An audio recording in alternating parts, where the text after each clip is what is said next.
का महीना आने में देरी है और आपका कोई काम उलझ रहा है, आपका कोई काम ऐसा है जो बहुत दिन से उलझा हुआ है, चाहे वो कोर्ट कचहरी का हो, चाहे वो किसी से जुड़ा हुआ हो, और वो नहीं हो रहा। तो स्कंद पुराण कहती है, हमारे खंड में भी वर्णन है शिव महापुराण, कि किसी भी नवमी को आप आंवले के पेड़ के नीचे घी का दिया लगाकर, मौली मतलब हाथ में जो नाड़ा बांधते हैं, लच्छा, मौली, लच्छा, नाड़ा, हाथ में बांधने वाला पूजन वाला धागा लाल, घी का दिया लगाकर 5 परिक्रमा आंवले के वृक्ष की कर लीजिए और परिक्रमा कर धागे को वहीं पर छोड़कर थोड़ा सा धागा और अलग से लेकर किसी टहनी पर उसको कामना कर बांध दीजिए। महाराज 10वीं तिथि को, 9वीं को तो ये करोगे, 10वीं को वापिस जाकर आंवले के पेड़ के नीचे घी का दिया लगाइए और जो धागे की आपने टहनी पर जो धागा बांधा है उसको खोल कर ले आइए, अपने हाथ पर बांधकर उसी धागे को पहनकर अपने काम के लिए निकल जाइए, आपको सफलता प्राप्त हो जाएगी। स्कंद पुराण में आंवले के वृक्ष का बड़ा महत्व है। वृक्ष में जो गोंद लगती है वो ब्राह्मण हत्या का निश्चय है। पृथ्वी पर जो वृक्ष लगते हैं और वृक्ष में जो गोंद लगती है वो ब्राह्मण हत्या का निश्चय है। बंजर भूमि ब्राह्मण हत्या का निश्चय है। इसलिए हमारे यहाँ शास्त्र कहता है, तुम्हारे बहू का अगर जापा होए, बहू की डिलीवरी होए, बहू को संतान होए, तो खूब घी में गोंद तल तल कर खिलाओ। पर जन्माष्टमी, रामनवमी पर भगवान का प्रसाद तैयार करो तो उसमें गोंद मत डालना, क्योंकि उसमें ब्राह्मण हत्या का अंश रहता है। भगवान के प्रसाद में गोंद नहीं आना चाहिए। या फिर कहीं रुपया पैसा अटक गया हो, नहीं निकल रहा हो, किसी व्यक्ति से कोई काम करवाना है, वो काम नहीं कर रहा, कोई फाइल आगे नहीं बढ़ रही है, कोई कार्य अटक रहा है, तो एक जल के पात्र में जल भरकर 5 बेलपत्री शिव जी को समर्पित कर कुंदकेश्वर महादेव का नाम लेकर एक सफेद पुष्प बेलपत्री के ऊपर जो शिव जी को चढ़ाई है उस पर समर्पित कर जल जो लेकर गए हो, अपनी उस कामना को कर कि मेरा ये कार्य अटक रहा है, ये कार्य नहीं हो रहा, कुंदकेश्वर महादेव का नाम लेकर धीरे धीरे जल की धार चढ़ाइए। और एक बात हमेशा याद रखना, फिर निवेदन कर रहे हैं, अच्छे से समझ लेना, शंकर जी पर जब जल चढ़ता है, शिव जी का जब अभिषेक होता है, शंकर जी पर जब जल चढ़ाया जाता है, दूध चढ़ाओ, जल चढ़ाओ, कुछ भी चढ़ाओ, पर एक बात का स्मरण अपने जीवन में होना कि इतने ऊपर से मत चढ़ाना कि जल चढ़े और छींटे आपके ऊपर। बहुत ध्यान दीजिएगा। सब्सक्राइब करें हमारे चैनल मनोकामना पूर्ति उपाय को, बेल आइकन दबाएं ताकि आप अपडेटेड रहें हमारी हर एक वीडियो से। यहाँ तो यहाँ तक वर्णन करा गया है कि शंकर जी का जल चढ़ा हुआ जहां से बहकर जाता है ना, उसको लांगा तक नहीं जाता। यहाँ लांगते हैं क्या? नहीं ना, परिक्रमा भी करेंगे तो वहीं से लौट कर वापिस इधर जाएंगे। शिव जी का जहां से जल बहकर जा रहा हो, चढ़ा हुआ जल जहां से बहकर जा रहा हो, उसको लांगा तक नहीं जाता। और कई लोग बड़े बड़े आनंद में शंकर जी पे इतनी ऊपर से जल चढ़ाएंगे तो वो छींटे पूरे अपने ऊपर आना चाहिए, शरीर पर आना चाहिए। नहीं, उसका दोष है, हमारा उसका दोष है।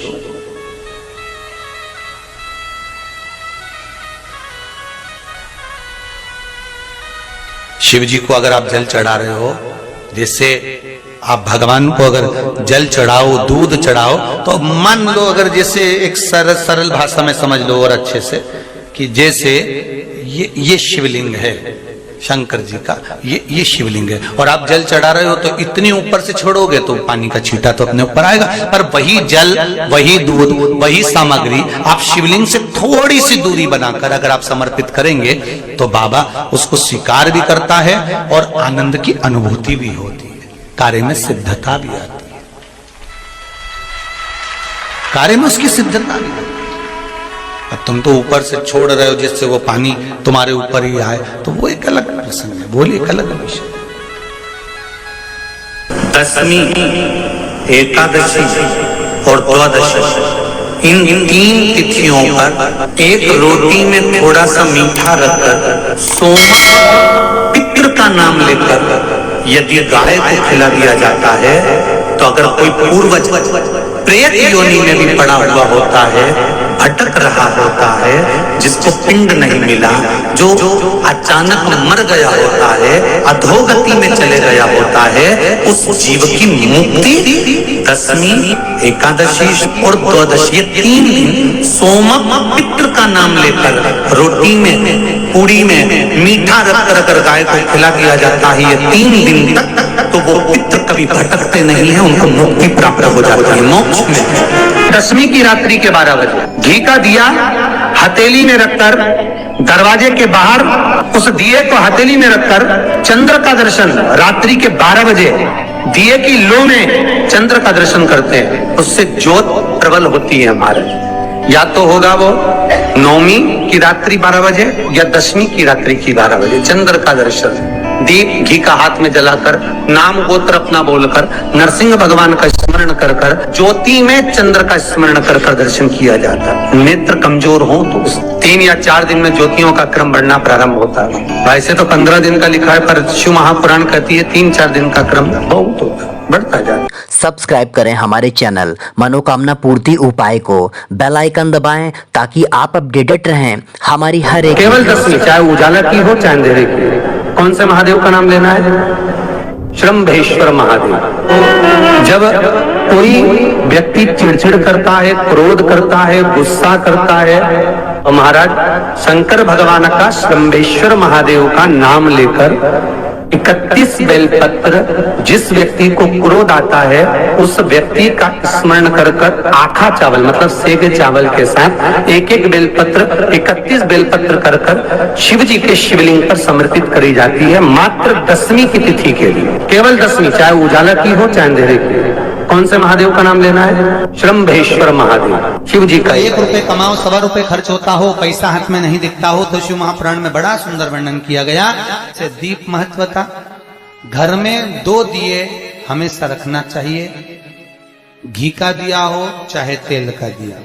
ज्यादा से ज्यादा दियों को बदलना नहीं चाहिए। जैसे मालूम पड़े आज ये वाला दिया लगा दिया, फिर 15 दिन चला उसको फेंक दिया, दूसरा दिया लगा दिया। शास्त्र कहता है, शिव महापुराण कहती है, जिसके घर में दिया एक लेता है और वही दिए में निरंतर बत्ती लगती रहती है, तो उसके घर में संपदा की वृद्धि होती रहती है। दिया ज्यादा नहीं लगता, संपदा की। बेलपत्री के पेड़ के नीचे सोमवार के दिन किसी ब्राह्मण को यदि या ब्राह्मण के बालक को खीर का भोजन करा दिया जाए, और यदि ये भी नहीं करा सकते तो सोमवार शाम के समय अगर बेलपत्र के पेड़ के नीचे घी का दिया लगाकर आए, 5 सोमवार लगाकर आइए, अपने आप लक्ष्मी में बरकत बनना चालू हो जाती है, संपदा बढ़ना चालू हो जाती है। क्यों? रुद्राक्ष का वृक्ष भगवान शंकर के नयन अश्रु से बना है, और बेलपत्री का वृक्ष माता पार्वती के नयन अश्रु से। इसलिए बेलपत्री के पेड़ के नीचे शाम को दिया लगाने से लक्ष्मी की प्राप्ति होती है। व्यापार नहीं चलता तो लक्ष्मी आती है, कहीं पैसा डूब गया तो लक्ष्मी प्राप्त होती है। हजारों लाखों गुना पुण्य बेलपत्री के पेड़ के नीचे की मिट्टी का शिवलिंग बनाकर पूजन करने से प्राप्त हो जाता है, हजारों लाखों गुना पुण्य। जिस लड़का लड़की का विवाह नहीं होता, बेलपत्री के पेड़ के नीचे शिवलिंग का निर्माण कर कर, उसका पूजन कर कर, आराधना कर कर, घी का दिया लगाकर शंकर भगवान के शिवलिंग का विसर्जन शाम के समय करे। एक घी का दिया मंदिर से विसर्जन के बाद आकर फिर बेलपत्री के पेड़ के नीचे लगाए, और बेलपत्री के पेड़ के नीचे लगाकर 7 परिक्रमा बेलपत्री के पेड़ की कर ले।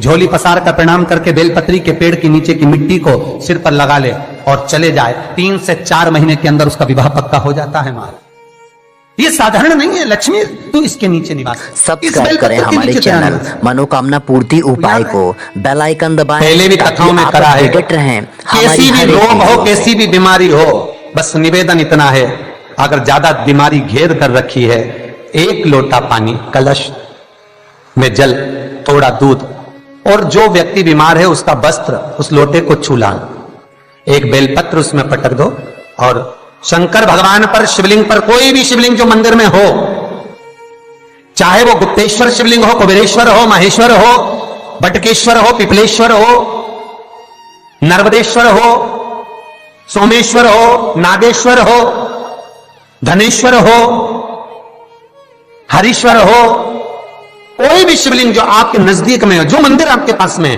एक लोटा पानी ले जाकर जो बीमार है उसके नाम से नाम और गोत्र बोलकर शंकर को समर्पित कर दो। महाराज, मुझे पूर्ण विश्वास है मेरे शिव पर आराम लग जाएगा, लगभग आधा घंटा, 1 घंटा, 2 घंटा। शंकर को 12 महीने शिवरात्रि आती है, हर महीने शिवरात्रि आती है। किसी भी महीने की शिवरात्रि को यमुना का जल और गंगा का जल दोनों एक साथ जब चढ़ाते हैं तो मनुष्य की मनोकामना 3 महीने के अंदर पूरी हो जाती है महाराज, 3 माह। इसलिए आज भी लोग मानसी गंगा के तट पर जो चकलेश्वर महादेव हैं उनको जल चढ़ाने के लिए यमुना जी का जल कावड़ में भर कर ले जाते हैं। दोस्तों, वीडियो को लाइक और चैनल को सब्सक्राइब करके जरूर जाइएगा आगे भी ऐसी ही मनोकामना पूर्ति उपायों के लिए। ओम नमः शिवाय।